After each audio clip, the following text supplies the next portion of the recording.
On commence à organiser, là, on a un partenariat avec le Live Bar dans l'Accor Arena, on fait des after-parties, tu vois. Et en fait, je me dis, tout ça, j'aurais pas pu le faire si je m'étais pas investie. Tout ce qu'il me fallait, c'était du temps. Et du caractère. Du caractère. Mais ça, pour le faire comprendre à tes parents, tu leur dis, je vais tout arrêter et je vais faire que ça. Fais-leur comprendre. Oyez la popu, bienvenue sur Artisans de l'Esprit, le podcast qui met en avant les personnes de banlieue qui font tout pour s'accomplir. Comprendre leur état d'esprit à travers leur parcours. Ici, tu trouveras des invités sincères, authentiques et sans langue de bois. N'écoute pas les conseils des gens. Écoute leur histoire. C'est maintenant sur Artisans de l'Esprit. Quand je te dis que ta capacité à t'adapter dans n'importe quel environnement peut te sauver la vie, c'est réel. La force d'Iman, c'est qu'elle a vite compris qu'elle devait se mettre dans les meilleures dispositions pour sortir de son environnement. Endurance, force et vigueur, c'est ce qui me vient à l'esprit lorsque j'échange avec elle. Je te présente Iman aka Cher Smokes, fondatrice de Legacy Lead Event. Pour les nostalgiques qui kiffent les soirées à thème sur leurs artistes préférés, je te souhaite une bonne écoute, un max de partage, 5 étoiles sur Apple Podcast, ce serait magnifique. Et on se dit à tout à l'heure.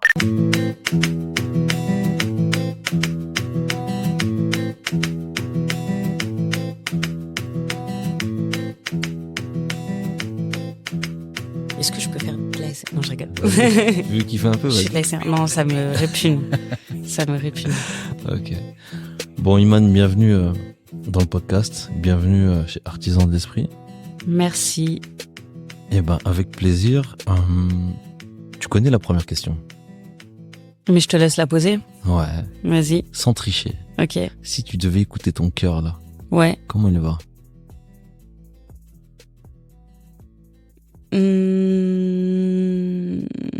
Momenté.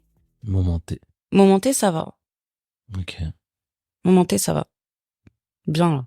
Bien. Pas bien, mais bien, là. Ok, c'est le chocolat chaud qui fait l'effet? Ouais, il a réchauffé mon cœur. Super, ok. Deuxième question pour toi, est-ce que tu peux raconter ta jeunesse, mais à travers ton quartier?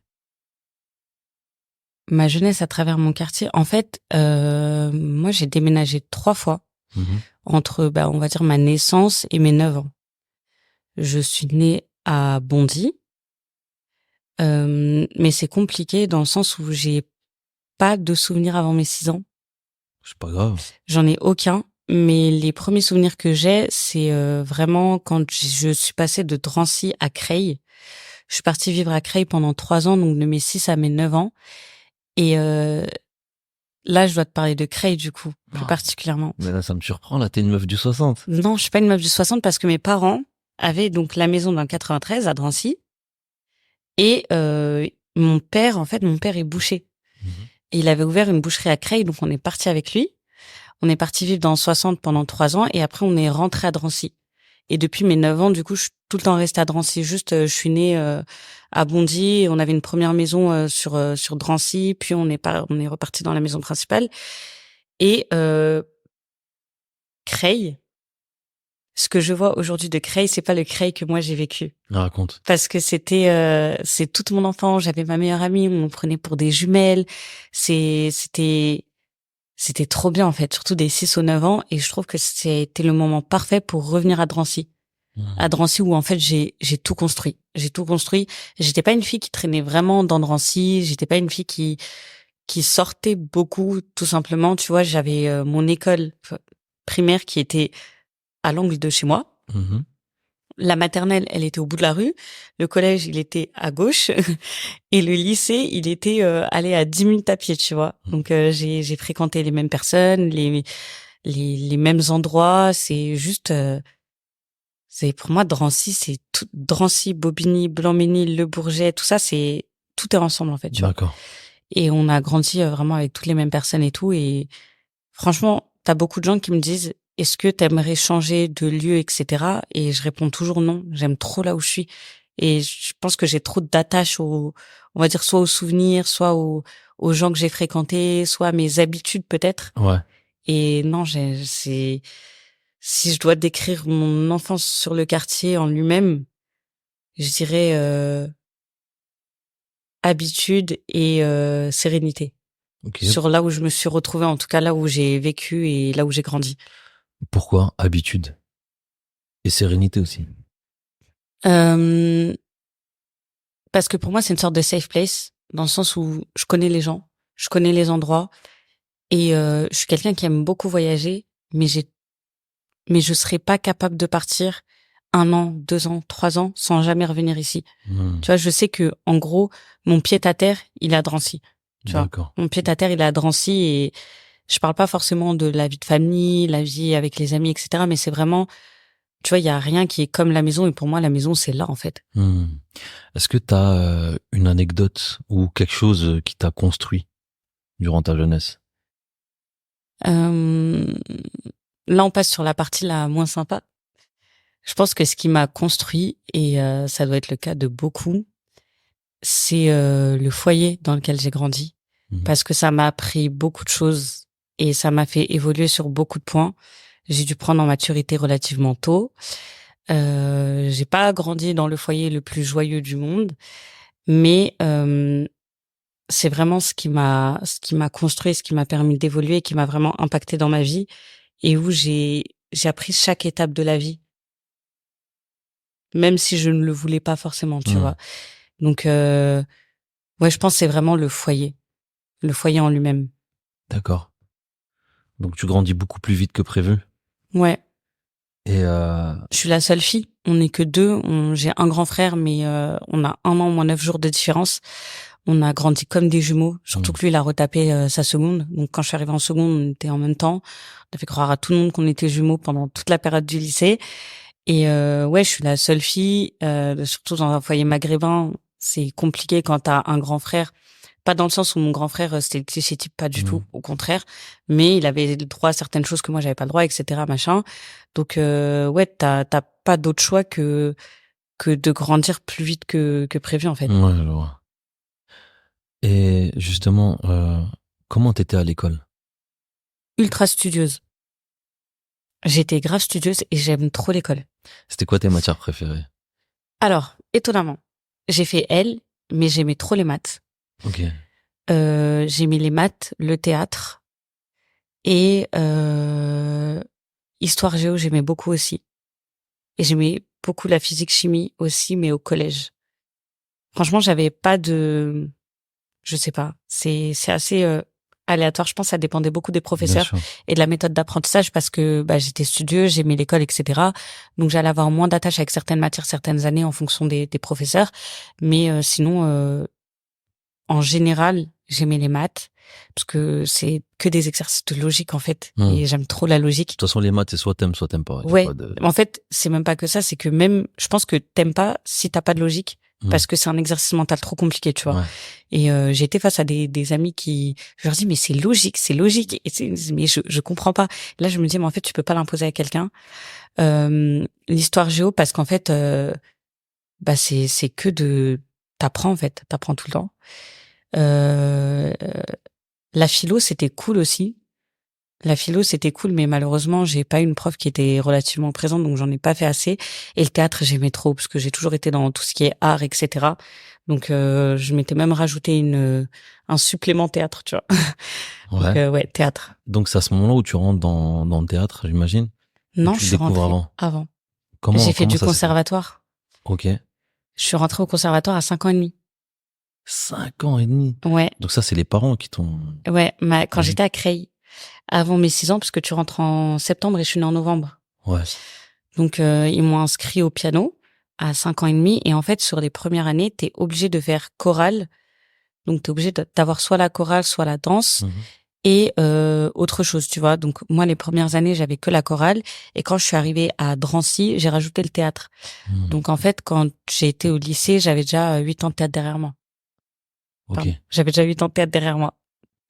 D'accord. Donc comment tu te construis grâce au théâtre? Parce que c'est pas quelque chose que tu fais naturellement quand tu viens d'un quartier. Même Ouais. si ça peut sembler Ouais, cliché, ouais. c'est réel, tu vois. C'est pas la première chose. Pour les garçons, s'inscrire au foot, peut-être un peu au sport de combat, et encore peut-être pas aussi jeune. Non, Et mon frère, c'est du karaté. voilà, Tu moi vois. c'était le judo. Ouais. Et foot et judo, et à aucun moment je me dis je peux faire du théâtre. Ou même mes parents, à aucun moment ils se disent ça. Alors moi, j'ai été beaucoup guidée par ma prof de piano, qui était cœur sur elle, j'aime trop. Genre, elle m'a tellement appris sur tellement de choses, mais j'ai beaucoup été guidée par ma prof de piano qui, elle, m'a proposé le théâtre. Je lui ai dit, voilà, je vais arrêter la chorale, ça m'intéresse pas, le chant, c'est pas quelque chose qui me parle. À l'époque, j'étais très réservée, j'étais très introvertie, ce qui est plus du tout le cas aujourd'hui. Je suis très extravertie, j'ai pas de soucis avec la prise de parole et tout. Et en fait, inconsciemment, quand t'es au lycée ou quand tu crées des groupes. Ça veut dire que même si on vient de certains quartiers, etc., on avait ce groupe on va dire, d'artistes, tu vois. D'accord. J'ai aujourd'hui mes meilleurs amis, il y en a une qui est styliste, visual merch, et l'autre, il est devenu acteur. Et on faisait du théâtre ensemble, tu vois. Et on avait construit en fait ce petit groupe où au lycée, on s'est dit, venez, on fait théâtre et tout. Il y a une petite anecdote, parce que de base, moi, j'étais en filière S. J'avais pas le choix, comme tu dis, tu vois, on venait des quartiers et tout, je me suis battue, j'ai changé de filière, j'étais en L pour rejoindre mes amis pour qu'on fasse du théâtre ensemble parce que c'était ouvert que à la filière littéraire. Et donc j'ai commencé le théâtre, mais c'est vrai que j'en parlais pas, on va dire, aux gens quand j'en faisais, tu vois. Je faisais mes cours et tout, mais c'était pas un truc je faisais mon petit cours de piano, je faisais mon cours de théâtre, je faisais mon cours de solfège, etc. C'était mon activité et tout machin. Solfège aussi. C'est obligatoire quand tu fais du piano. J'avais une demi-heure de piano pour 1 heure et demie de solfège. C'était infernal. Après, quand ils ont rajouté la compo, j'ai dit, bon, les gars, ce sera sans moi. J'ai passé assez d'années au conservatoire. Ça suffit. Mais, ouais, il y avait le solfège et tout. Et en fait, quand j'allais au conservatoire, je revoyais des gens de mon lycée, de mon collège. Tu vois, et donc inconsciemment, ce groupe-là, il se crée et on y va ensemble. Après les cours, on y va ensemble, on se donne rendez-vous. Machin vient s'entraîner chez moi je vais m'entraîner chez lui. Donc ouais, ça s'est créé comme ça et ça a créé un beau groupe où, au final, je suis contente de m'être intégrée dans ce groupe parce que je me dis, quand tu viens des quartiers, c'est trop facile de vriller, tu vois. Ouais. C'est trop facile de vriller. Moi, j'avais un papa difficile, strict, donc je suis contente d'avoir trouvé cette voie-là à ce moment-là. Tout à l'heure, t'as dit, je le disais pas quand j'allais au conservatoire, quand je faisais du piano, etc. Pourquoi? Parce que ça me semblait même pas important. Tu vois, c'était pas une honte ou quoi, c'est juste, c'était mon truc. Ok. Tu vois, c'était mon truc. Et quand j'ai commencé le piano, j'étais du coup à Creil, comme je t'expliquais, et j'avais pas de piano à la maison. Et quand tu fais du piano, t'es obligé d'avoir ton propre piano parce que quand tu vas au conservatoire, t'as pas forcément de place, etc. Les salles sont occupées. Et en fait, la fleuriste qui était en bas de chez moi, elle avait un piano. Elle s'appelait Michel. Récemment, j'ai retrouvé sur Twitter. C'est un truc de fou. Et elle me passait son piano et tous les jours, j'étais dans sa boutique et je m'entraînais et tout, tu vois. Et quand je suis arrivée à Drancy, j'ai gardé cette solitude vis-à-vis de mon art. Pour moi, c'est un truc hyper personnel. Ouais. Et c'était pour moi. Et j'avais pas besoin de dire, ouais, bon, je vais au piano, je vais faire ci et tout. Enfin, mes amis le savaient et tout. Si on en discutait. Mais c'était pas un sujet de discussion à proprement parler. D'accord. Tu pratiquais, tu kiffais, et puis C'est après. ça. Ok, intéressant. Donc, tu commences le théâtre très jeune. Ouais. Suivi de la musique. Alors, il y a quoi d'autre dans ta bio déjà? Il y a l'art, donc au sens très large du terme. Il y a le théâtre, il y a le piano. Il y a la chorale aussi. J'ai fait de la chorale. J'ai chanté et j'avais des super bonnes notes. Là, je suis retombée récemment, j'ai dans mes archives, j'ai posté et tout. J'avais été 19/20 en chant et aujourd'hui, quand je m'entends, je me dis, mais ils étaient sourds. C'est pas possible. Ils étaient sourds, mais en piano-chant. Alors, pour ma défense, pour ceux qui écoutent, en piano-chant, c'est pas du tout la même chose que quand tu chantes seul. Quand t'as un accompagnement piano, en fait, t'es limite obligé de chanter juste. Mais chanter juste ne veut pas dire bien chanter. C'est quoi la diff? Tu peux avoir un timbre assez exceptionnel qui fait de toi un chanteur, tu vois, comme par exemple Rihanna, etc. T'as des chanteurs, je crois que c'est Charles Aznavour, qui chantait ultra faux. Ouais. Et pourtant, ça fait d'eux des bons chanteurs, entre guillemets, c'est des artistes. Mais chanter juste, pour moi, tout le monde peut le faire. À partir du moment où tu te bases sur des notes, etc., et que tu suis les notes et tu suis le piano-voix, tout le monde peut bien chanter. Ouais, je vois. Mais, enfin, tout le monde peut chanter juste, mais après, être un artiste avec la chanson, c'est autre chose. Okay. Donc, voilà. Mais ouais, j'ai toujours été dans l'art, entre guillemets, donc il y avait le piano, etc., et après, quand j'ai eu mon propre piano à Drancy, ça a été complètement autre chose. Tu vois, je faisais que ça. C'était des 3-4 heures de révision chez moi et tout. Et et voilà. À ce moment-là, tu as quand même beaucoup d'activités extrascolaires qui te permettent de voir un autre monde Ouais. de ce qu'on peut voir quand on vit dans un quartier. Mm. Est-ce que tu dis, je sais ce que je vais faire plus tard? Non. J'ai jamais... Alors, après le bac, quand je me suis inscrite en école sup, je savais pas ce que j'allais faire. Et un truc, c'est que, tu vois, j'avais beaucoup d'activités extrascolaires, etc. Et comme tu dis, on vient des quartiers. Il y a des choses qui, aujourd'hui, et à l'époque, ça me choquait pas parce que c'était pas dans nos têtes et tout, mais t'étais grave considéré comme l'arabe, pas comme les autres, tu vois. Et ça, c'est un truc qui m'énerve parce que ça signifie que la culture, euh, la musique, etc., la lecture, les visites et tout, c'est pas ouvert aux Maghrébins. Et pour quelle raison? Pourquoi ce serait réservé aux Blancs? Pourquoi ce serait réservé aux Occidentaux? Nous aussi, on peut avoir, enfin, j'ai envie de te dire, c'est pas comme si les Arabes, ils étaient pas connus pour leur calligraphie, leur artiste, enfin, tout ce qu'ils font en termes artisanal, le chant. Enfin, c'est quelque chose qui nous appartient aussi, tu vois. Et moi, j'acceptais pas que, en gros, soit certaines familles blanches acceptent que leurs enfants me fréquentent entre guillemets parce que j'étais pas comme les autres, ou soit des Maghrébins qui allaient me rejeter parce que j'étais pas comme eux. Et au final, je pense que tous ces gens-là ont au moins 50% ont changé d'avis aujourd'hui.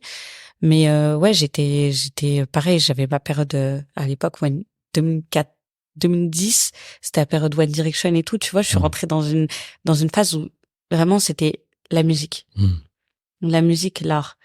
Et ouais, tu vois, toutes ces activités-là, en fait, elles m'ont permis de me créer ma propre bulle et plus tard évoluer dans ce que je dis. En fait, quand tu vas être artiste, tu sais pas ce que tu vas faire. Parce que tu peux être artiste autant dans le chant que être derrière, tu vois, tu veux juste participer à la création de quelque chose. Pour moi, c'est juste ça, être artiste. Tu participes à la création de quelque chose où tu crées ta propre chose et tout. Et j'ai testé des tonnes de choses avec ma meilleure amie. On a essayé de lancer une marque de vêtements où on dessine nos propres trucs, tu vois. On a essayé de créer un groupe de musique parce que elle chantait, moi j'étais au piano. Notre pote, il était guitariste, chanteur et il faisait du beatbox. On avait fait des vidéos YouTube. Enfin, c'était très spontané, ça. Hyper spontané. Et il y a rien, en fait, qui nous disait plus tard, on va faire ça. Et sans forcément se projeter pour le coup,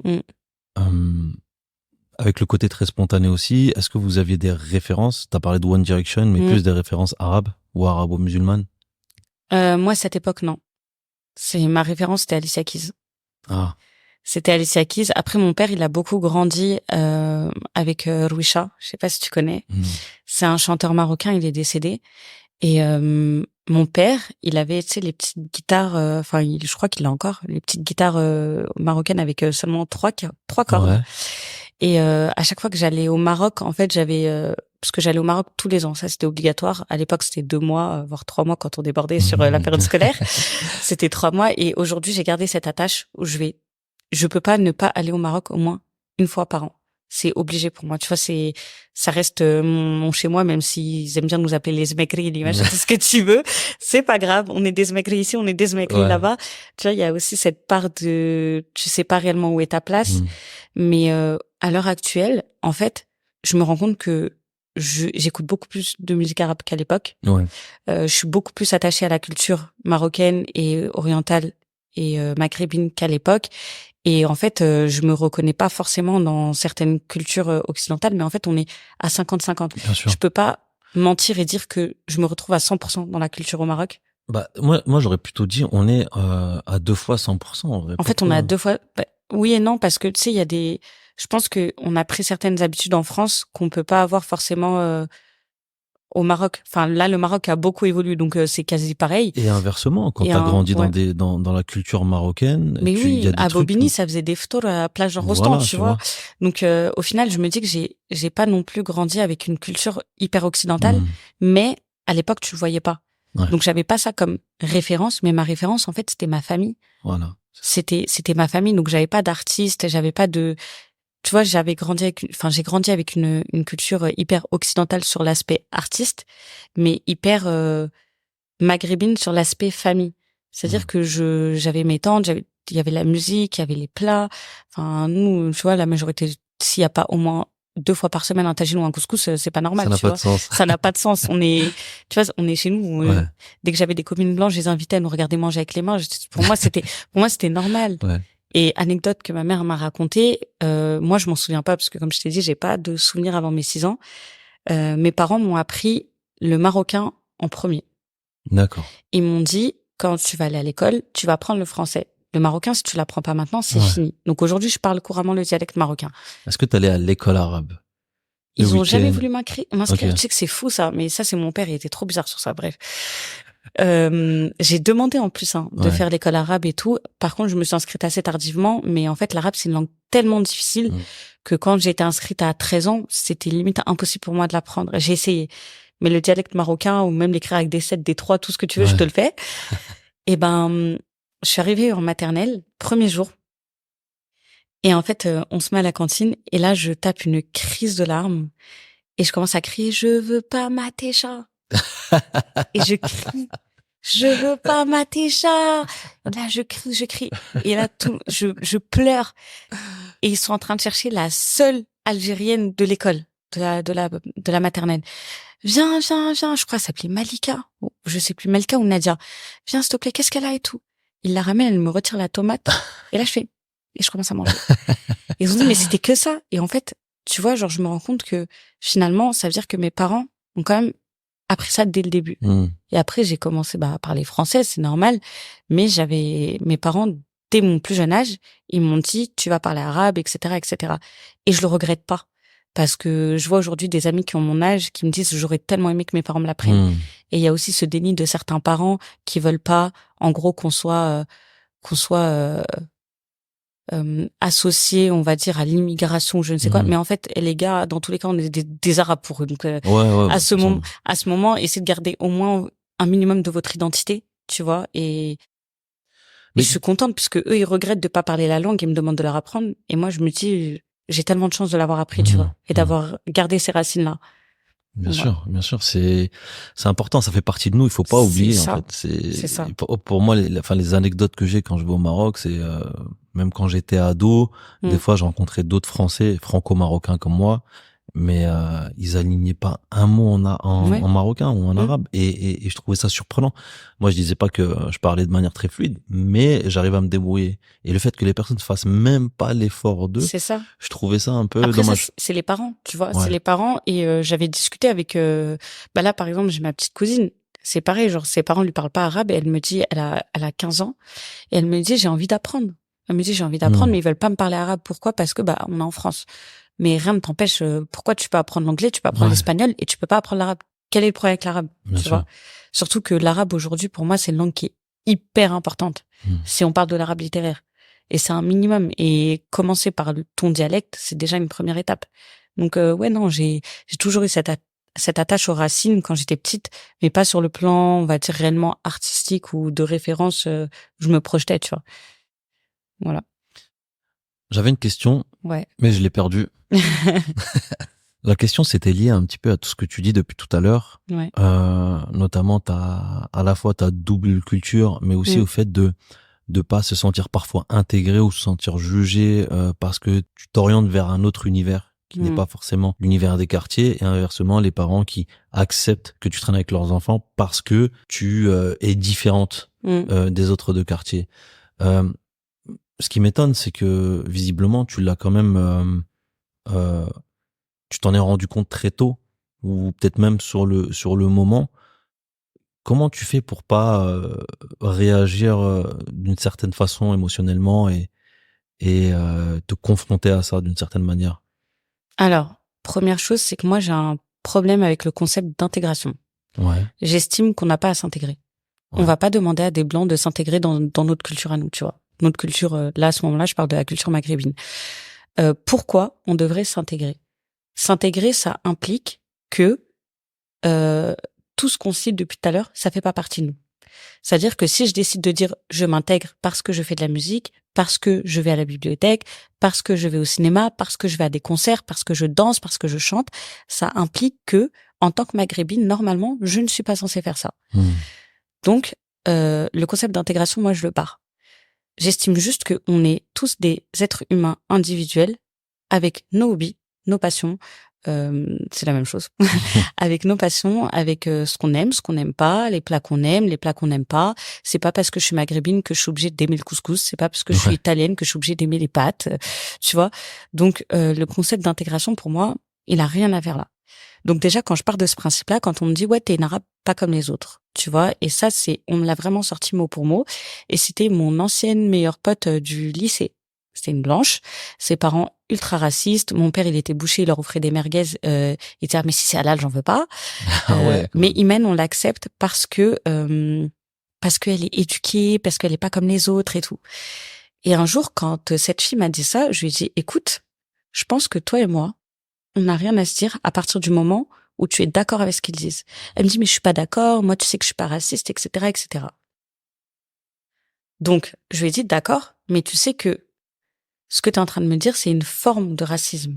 C'est juste internalisé. Je dis, c'est internalisé en toi. T'estimes que tu pourrais pas traîner avec une autre maghrébine si elle n'est pas comme moi. Par contre, ça te dérangerait pas de traîner avec une blanche si elle est comme les maghrébins que t'aimes pas. Tu vois?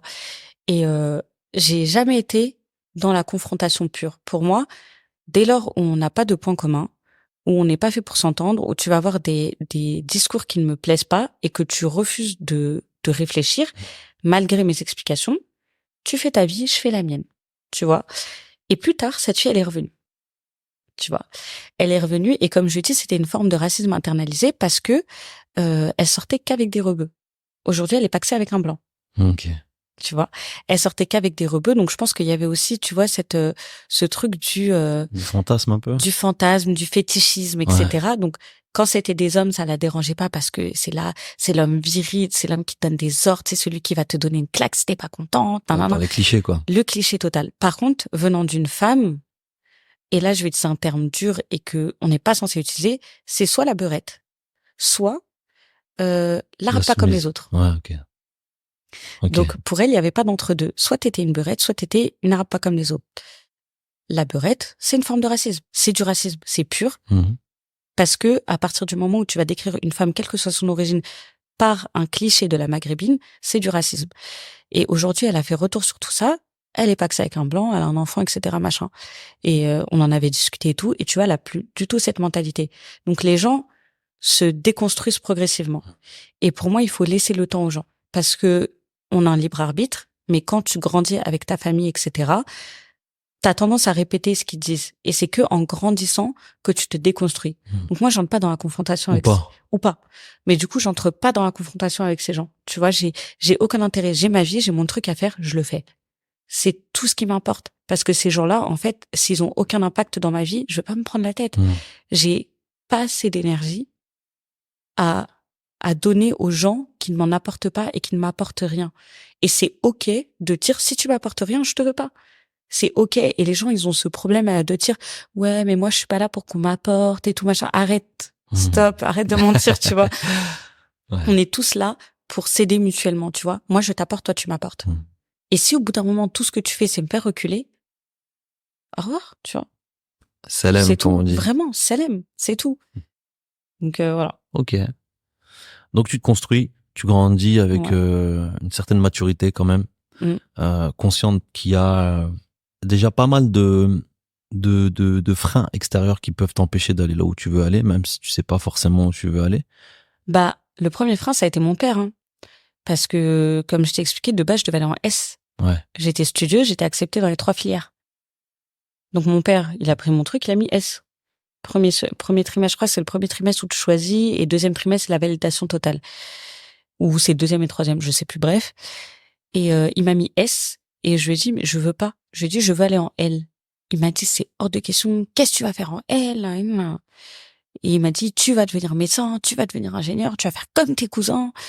J'ai dit, mais j'en ai rien à foutre de mes cousins, moi, je veux aller en L, je veux travailler les langues, je veux travailler le théâtre, je veux faire de l'art. Et de base, je voulais faire une école d'audiovisuel, tu vois. Je me suis dit, je veux faire un truc dans le genre, tu vois.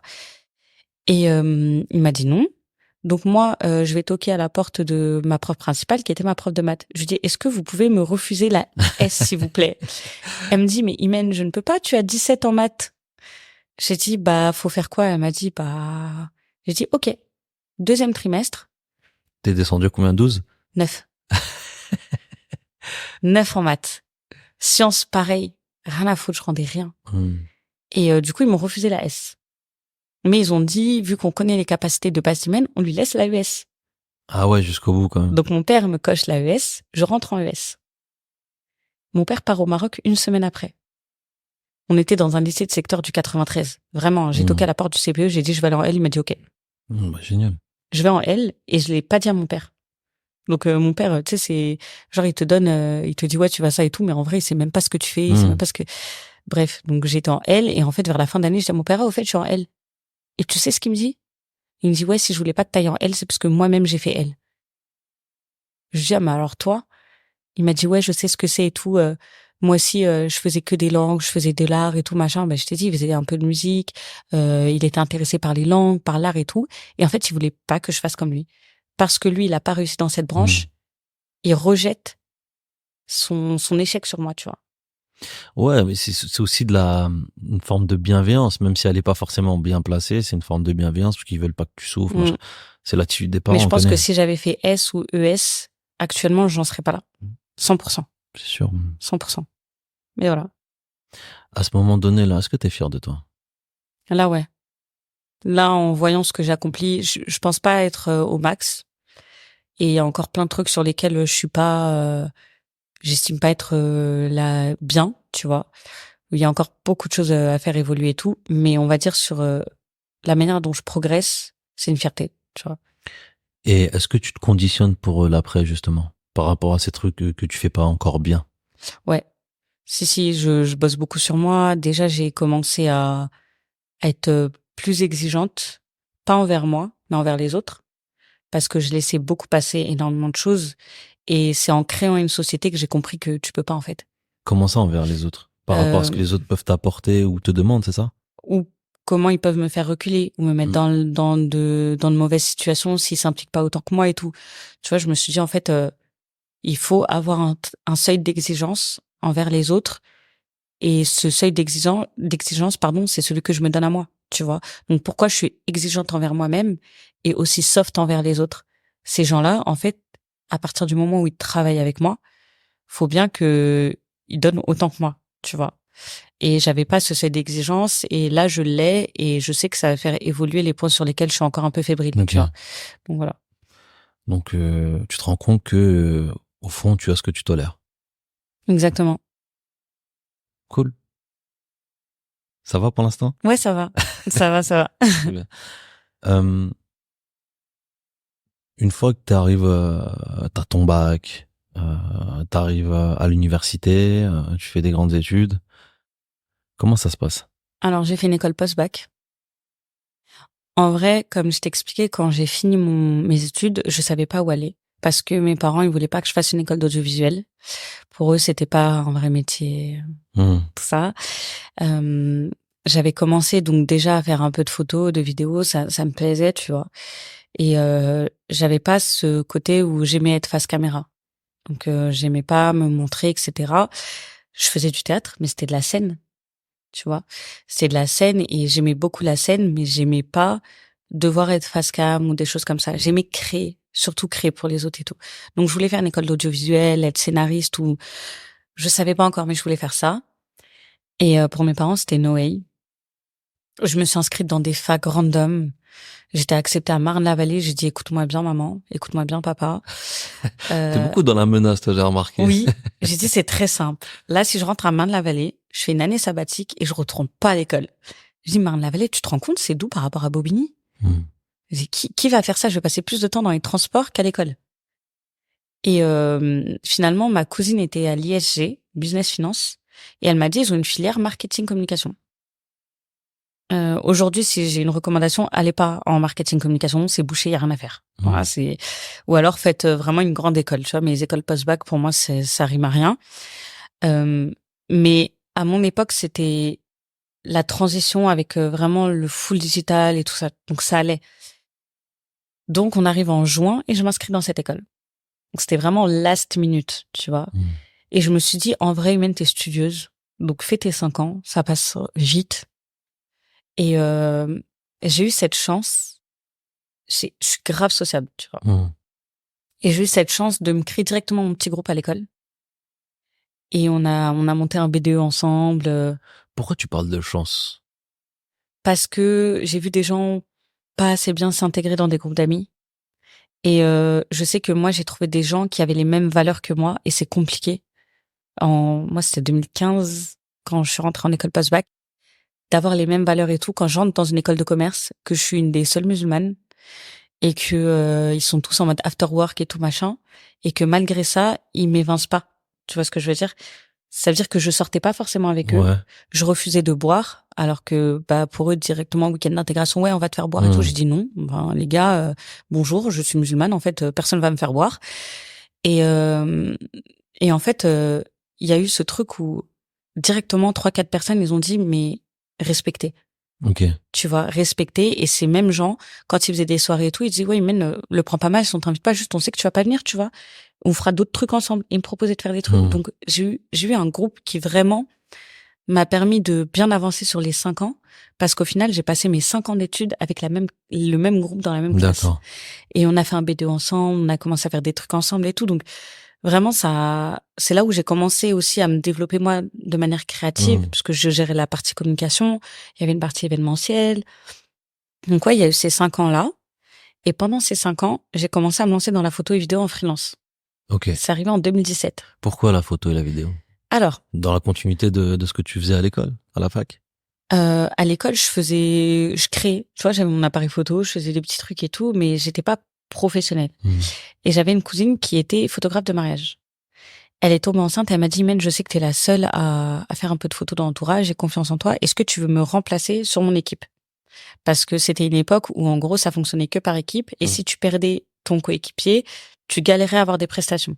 Ok. Donc, elle m'a dit, ouais, le temps de ma grossesse, le temps de l'accouchement et tout, est-ce que tu peux travailler avec un tel et tout? J'ai dit, ok. Et j'ai commencé à faire, et en fait, j'ai commencé à me développer artistiquement, tu vois. Le mec avec qui j'étais, il a commencé à faire un peu n'importe quoi. Quand ma cousine est revenue, je suis passée en vidéo, elle a repris la photo, et j'ai commencé à vraiment, vraiment me développer en photo vidéo, tu vois. Et c'était que du mariage à cette époque. Et en fait, plus le temps avance, plus je commence à utiliser mon appareil photo pour faire d'autres choses. Là, je fais de la photo de concert. Je commence à tourner un peu. Je fais encore beaucoup de mariages, hein, mais beaucoup moins qu'avant. Parce que déjà, j'ai d'autres activités, mais j'en fais très rarement. Tu te rends compte au bout d'un moment que les photos de mariage... Ça dépend. En fait, c'est peut-être un peu horrible à dire, mais maintenant, je choisis. C'est pas du tout. Au contraire, tu rigoles quoi. Ouais, je choisis. Ça veut dire que si c'est un mariage qui esthétiquement me parle, je le fais. Si c'est un mariage qui, je sais, il va être chiant, je dis, oh non, désolé, tu vois. Parce que t'as beaucoup de gens chiants dans les mariages. Énormément. Et je suis encore en train de gérer des gens chiants il y a des mariages d'il y a 3 ans, tu vois. Mais, ouais, pour te dire la folie des gens. Mais je commence à choisir, en gros, dès que je vois que le parc, je peux avoir une belle atmosphère. En fait, je cherche l'art maintenant. Okay. Pas juste faire des photos. Je cherche l'art, et ouais, j'ai évolué dans la photo et la vidéo, et c'est quelque chose qui me plaît et que j'aime toujours autant et que j'essaie de faire au maximum encore aujourd'hui. Donc là, on arrive en 2020, je suis diplômée. Félicitations. Merci. Et j'avais commencé un stage dans une agence d'influence sur mon stage de fin d'année. Et je suis restée avec eux au final 1 an et demi. 1 an et demi, et au bout d'1 an et demi, en fait, fallait que je prenne ma route, tu vois. Genre, fallait que je prenne ma route, etc. Entre-temps, il y a eu d'autres stages avec d'autres entreprises, hein, mais voilà. Et je rentre chez Google. Finalement, j'ai pas aimé du tout. Parce que c'était pas Google même, c'était genre une boîte qui s'occupait de leur partie Google Atelier Numérique et Google for Startups et tout. Ouais. Mais je gérais la partie Google sur Station F, et des bureaux qui sont juste en face. Ouais, ils sont Oui, ils sont juste en face. Et j'ai pas aimé du tout, donc je suis partie. Et après, je suis rentrée dans un magazine de mode en social media manager. Ça, j'ai kiffé. Mais le cadre, c'était toujours un problème pour moi. Parce qu'on t'a imposé des choses? Les horaires, ouais. Le CDI, sachant que j'ai toujours été en freelance. Tu vois, quand j'étais dans l'agence d'influence, j'étais en freelance. Donc je gérais mes horaires. Le PDG avait une manière de manager qui était très bien, tu vois. C'était, tu fais ton taf, tout va bien, tu vois. Et on n'avait pas forcément d'horaire imposé. Enfin, on connaissait nos horaires, mais si t'arrivais une demi-heure en retard, c'était pas dramatique. Là, dans le magazine de mode, j'arrivais un quart d'heure en retard, tout le monde te regardait de travers. Tu vois. Il y avait le cadre, il y avait le fait que j'étais pas libre sur certaines choses, mais j'aimais créer, tu vois. Je commençais à créer des contenus, des formats, des machins. Et je sais que ma manager kiffait, mais la personne au-dessus, moins, tu vois. Et donc, je reste 6 mois et je pars. Et là, je me dis, en fait, Simène, réfléchis. Là, ce que j'ai actuellement, Legacy Lead Event, je l'ai ouvert, on va revenir en arrière, Ouais. je l'ai ouvert en 2019. Ok. En association. 2019. Ok, d'accord. Tu peux pitcher Legacy Event? Ouais. Legacy Lead Event, c'est un organisme de soirée à thème. Pour le moment. Il y a d'autres choses qui arrivent, Inch'Allah. Il y a d'autres choses qui arrivent, mais j'ouvre en 2019. Pourquoi? Je suis posée avec ma meilleure amie. On est sur mon lit et tout. Et je me suis dit, purée, ce serait trop bien, une soirée avec tous les anciens fans des One Direction, tu vois. On est en 2019, ils se sont séparés en 2015. Et là, on se dit, vas-y, mais en vrai, sur Twitter, on avait une certaine notoriété dans la communauté de fans. Parce qu'on a monté toute notre fanbase Twitter avec des fans des One Direction à l'époque. Moi, j'ai 11 000, elle avait 7 000, un truc comme ça. Et c'est que des fans des One D. Ça veut dire que les gens ont confiance en nous. Et on décide de profiter de ça. On va louer une salle. J'ouvre une association. Loi 1901 et tout machin. Je vais louer une salle. On balance un compte, une billetterie machin, 220 personnes. Première soirée One Direction. Et là, je regarde le truc et je me dis, mais putain, c'est ça, en fait. Et là, Covid. À la base. Sinon, c'est trop facile. C'est trop facile. Covid. 2020, on fait donc la deuxième soirée annuelle One Direction. Là, on est sur un truc où en mode, on se dit juste, vas-y, on fait des soirées annuelles One Direction. Deuxième soirée annuelle One Direction. 2021, on passe entre les mailles du filet. En août 2021, tu vois, c'est quand ça va un peu réouvert et tout. Ouais. Troisième soirée One Direction. Et en mars, on avait aussi fait une soirée de Justin Bieber. Et là, on commence à voir le truc prendre, tu vois. Fin d'année, on fait un bal de promo, genre vraiment à la Netflix, en fait. Je saurais même pas tu vois, tu rentres, t'as un tapis rouge, un arc avec des bâtons métallisés, ciel étoilé, tout le monde a des robes de fou. C'est que des musiques teen pop, Katy Perry, Ariana Grande, machin et tout, tu vois. C'est vraiment élection du roi et de la reine, kissing booth, machin. Il y avait un booth 360, c'était l'époque où c'était pas encore hyper fame et tout, ça faisait très Met Gala, tu vois. Et là on se dit c'est ça en fait. Tu vois, c'est ça. 2022. C'est ça quoi? C'est ce que tu as envie de faire? C'est ce que je veux faire et c'est ce qui me rend heureuse. C'est là où tu vibres. Sauf que là on voit que le bal de promo très ouvertement, il nous ramène 9 600 € de CA. OK. Je me dis, on est en asso. Je peux rien faire avec cet argent. Donc, on a tout réinjecté dans l'événement. La salle 5005. Et après, on prend un photographe, un boost, un machin, un truc. Et je me dis, mais tout cet argent, j'aurais pu en faire des trucs de fou. Donc, je parle à ma DG qui était à cette époque dans l'asso. Je dis, on passe en société. 2022, on passe en société et on fait rentrer une autre personne qui nous aidait beaucoup, qui est aujourd'hui mon associé. La personne qui était avec moi ne peut finalement pas rester et tout, société, trop d'engagement et tout machin. Ouais. Elle quitte la société. Donc c'est chiant, les papiers, les machins, les trucs. Et au final, il reste que Inès et moi actuellement, tu vois. Inès, moi et 2 autres associés, mais qui sont pas vraiment, voilà. Il reste que nous 2. Et là, toute l'année, on balance événement sur événement, sur événement, sur événement. Et en fait, 2022-2023, ça a été des années de fou pour nous. Et pour moi, c'est là où Legacy a réellement existé. Et en fait, quand je quitte le magazine de mode, en août 2022, je me dis, c'est maintenant ou jamais. La seule raison pour laquelle j'arrive pas à faire exploser Legacy, c'est parce que j'ai trop d'activités, en fait. J'ai pas le temps de m'investir. Et là, je me dis, je vais m'investir et on voit ce que ça donne. Et en fait, ça donne du bien. Tu vois, ça marche. Donc, mais ça marche. Quand tu dis ça donne du bien, ça veut dire que ça touche beaucoup de monde. Ça touche tellement de monde. Il y a de l'argent qui rentre. Oui. Toi, tu kiffes. Ton équipe aussi, elle kiffe. Puis les gens nous font confiance. On a fait un bal de Noël. On était en partenariat avec Universal et Polydor. Tu vois. On a fait c'était un truc caritatif. On a fait une tombola. Ils ont fait gagner des vinyles, des trucs collector et tout. C'est ouf. On commence à organiser. Là, on a un partenariat avec le live bar dans l'Accor Arena, on fait des after parties, tu vois. Et en fait, je me dis, tout ça, j'aurais pas pu le faire si je m'étais pas investi. Tout ce qu'il me fallait, c'était du temps. Et du caractère. Du caractère. Mais ça, pour le faire comprendre à tes parents, tu leur dis, je vais tout arrêter et je vais faire que ça. Fais-leur comprendre. Tu vois, c'est impossible. Je pense que toi et moi, on sait très bien comment ça fonctionne les parents. Faut leur prouver. Rien. Ouais, mais pas tout de suite. Faut rien dire. Faut faire une fois que c'est fait. Mais mon père, quand j'ai ouvert Legacy, je lui ai pas dit en asso. Ouais. Parce qu'il me disait, ouais, tu vas jamais réussir, et tout. Tu vois, ils ont peur, les parents, en fait. Et le bal de promo dont je te parlais, le premier, Il a fait 550 personnes. J'ai des vidéos où tu vois une queue jusqu'au bout de la rue. Et mon père, maintenant, ouais, ma fille, elle organise des événements avec 500 personnes et tout. Et t'es là, oui, bah, tu vois, faut leur montrer, en fait. Et là, Legacy, ma mère, elle vient à toutes les soirées. Ah ouais, carrément. Ouais, elle vient toutes les soirées. C'est un truc de fou. Elle vient toutes les soirées, à part quand elle est vraiment fatiguée. Mais, là, j'ai fait une soirée Disney Channel, elle me déguisait en sapin. Ça, j'ai fait une soirée High School Musical, thème Noël et tout. Tu vois, donc ça évolue. C'est des soirées avec 300 personnes, 500 personnes. On a annoncé, on commence à aller un peu partout en France. Donc ça commence à prendre, tu vois, et je me dis, je veux faire que ça. Donc aujourd'hui, tu fais que ça. Et la photo vidéo, parce que j'aime trop ça. Ouais. Mais ouais, je fais que ça et la photo vidéo. Après, c'est lié, c'est... Ouais. Ok. J'ai une question à te poser, Ouais. mais tu vas avoir besoin du casque. Ouais. Je vais te montrer une vidéo qui va te parler parce que c'est toi.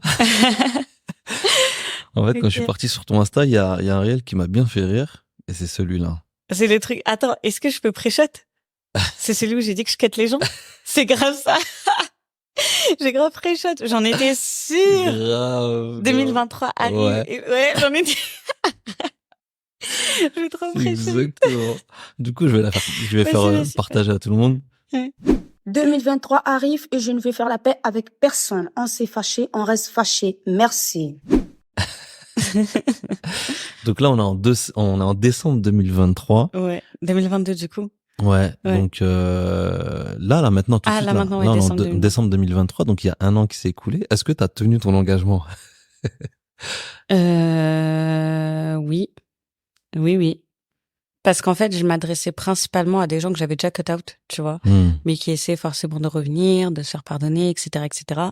Il y a qu'une personne avec qui on a réellement une discussion, mais là, on revient sur ce que je t'ai dit tout à l'heure, tu sais, c'est pour moi, tant que tu m'apportes rien et que je ne t'apporte rien, ça sert à rien de déblatérer, ça sert à rien de chercher à se remettre en tous les deux, de parler et tout machin. Mais cette fille-là, en particulier, je me suis rendu compte à certains moments que j'avais besoin de lui parler à elle, tu vois. Okay. Parce que même si c'est pas mon amie la plus proche, même si c'est pas l'amie vers qui je vais me tourner, même si c'est pas la personne que je vois le plus, avec qui j'ai le plus d'affinité et tout, en fait, on a partagé tellement de moments et de sentiments particuliers à certaines situations que quand je sais que c'est celle qui m'a apporté le plus de soutien sur ces sujets-là, que à un moment j'avais besoin juste de lui parler à elle, tu vois. Du coup, je lui ai envoyé un message et elle m'a dit que c'était marrant parce que elle comptait m'en envoyer un le soir même, alors que ça faisait genre 3 mois qu'on se parlait pas, voire plus. Non, je suis une folle, ça faisait quasi 1 an qu'on se parlait pas.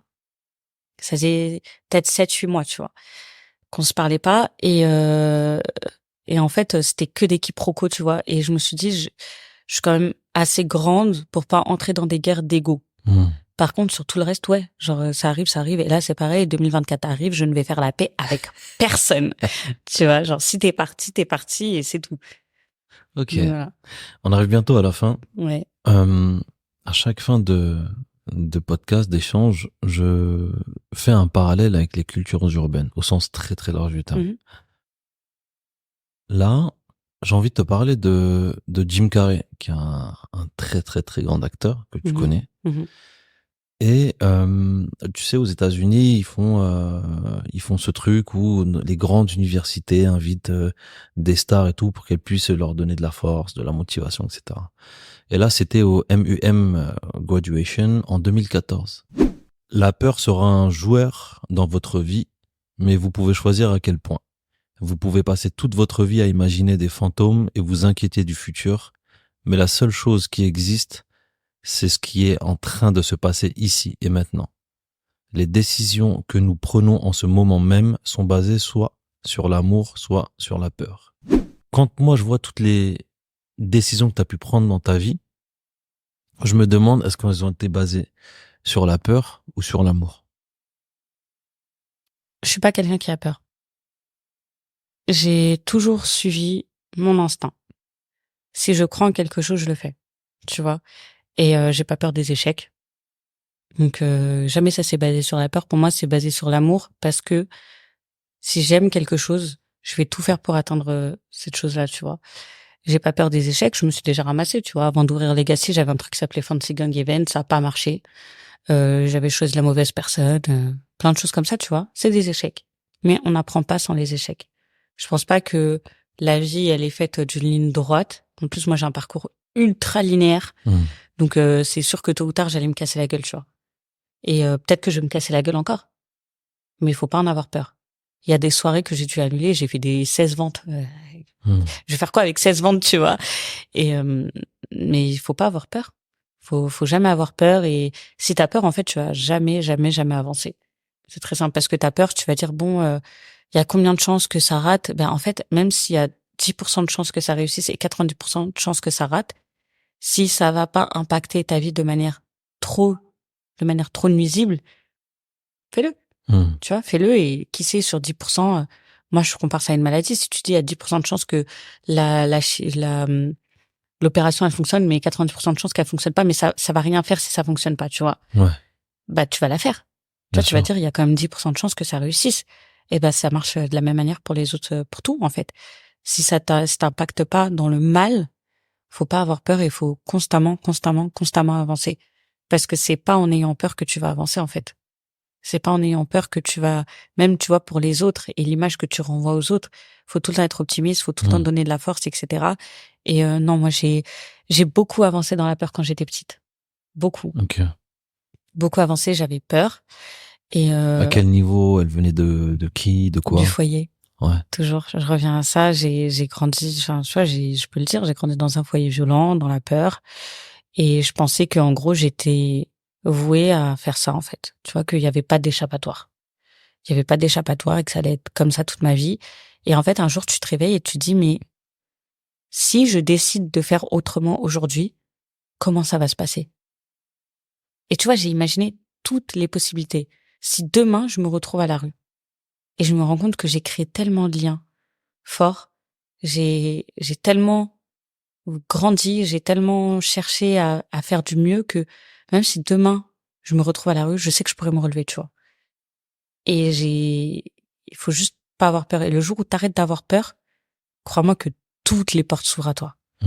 À toi de choisir la bonne après. Voilà. Est-ce que tu t'aimes? M'aimer, je ne sais pas. Avoir confiance en moi, ouais. Comment ça, je ne sais pas. Je pense que s'aimer, c'est... Si aujourd'hui je devais être avec une personne comme moi, je pourrais pas. Tu vois? Dans le sens où je me trouve très dure. Beaucoup trop dure. Tu vois, je suis très, très dure. Et ça, c'est aussi un truc qu'on peut aussi me reprocher, que mes amis me disent, tu vois, mais eux, ils m'aiment comme ça. Mais moi, je sais que je pourrais pas l'apprécier chez d'autres, par exemple, tu vois. Et par contre, j'en suis consciente. Et c'est des choses que je veux faire évoluer. Par contre, j'ai confiance en moi. Et j'ai confiance en ce que je ramène, tu vois. Je sais que c'est pas parce que je suis dure, c'est pas parce que je suis méchante sur certains points, c'est pas parce que je vais faire des grosses erreurs que j'aimerais pas que les autres fassent, que quand je vais avancer quelque chose, ça va rater, ou je vais me poser des questions, tu vois. J'ai confiance en moi, mais après, m'aimer, c'est encore un grand step, tu vois. Mais après, comme on dit, faut apprendre à s'aimer soi-même avant d'aimer les autres, tu vois. Donc, bon. Mais il y a de grandes parties de moi que j'aime bien quand même, tu vois. Juste, il y a toujours des seuils d'évolution. Bah, je te le souhaite en tout cas. Merci. Dernière question pour toi. Ouais. Comme les nègres marrons, si tu devais faire le bilan. Les bilans. Les bilans de quand à quand, de... Tu la prends comme tu veux, la question. Si je devais faire le bilan, pour moi, il manque encore 3 ans avant de faire un bilan. Ok. Il me manque encore 3 ans avant de faire un bilan et je suis pas assez installée pour pouvoir faire un bilan de là où je suis, parce que j'ai l'impression que je commence à peine. Là, mon bilan actuel, c'est je commence à peine. Ok. Tu vois, j'ai à peine commencé à intégrer les choses et à commencer à utiliser les bons outils, que ce soit pour évoluer professionnellement ou personnellement, tu vois. Donc, si on a l'occasion de se reparler dans 3 ans, je te fais un bilan. Check. Voilà. Check. On fait comme ça. Où est-ce qu'on peut te retrouver? Cher Smox, Cher Smoke, c'est dire quoi, Cher Legacy Smoke? Event. Alors, Parce que moi, je comprends Shermouk. Non, c'est Cher Smokes. Tu vois, je t'expliquais qu'en 2010, il y avait la période One Direction et tout ça, machin. Ouais. Et il y avait une artiste qui a fait X Factor en même temps, qui s'appelait Cher Lloyd. Mhm. Et j'étais trop fan d'elle. Et en fait, je me suis appelée Cher Smokes parce qu'elle fumait. Et la tendance sur Twitter, pour tout ce qui était fanbase, c'était de mettre le nom de l'artiste plus un truc lui D'accord. correspondant. Ok. Et le truc, c'est que j'ai mis ce arrobase en 2013. Donc là, il a 10 ans. Hein. Mhm. Il y a des enfants, ils ont même pas cet âge. Il a 10 ans. Et les gens ont commencé progressivement à m'appeler Cher Smokes. Ok. J'allais à des concerts, on me disait, oh, il y a Cher Smokes. Je t'ai dit, sur Twitter, moi, à l'époque, c'était Mhm. sur les trucs des fanpages. J'arrivais, des fois, je me cachais, il y a des gens, ils voulaient me taper et tout.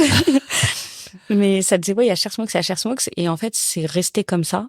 Et finalement, c'est grave devenu mon surnom. Limite, les gens ne m'appellent pas Iman, ils m'appellent Cher Smokes. Ok. Et vraiment, et c'est resté, et je pense que je pourrais jamais me séparer, c'est mon image.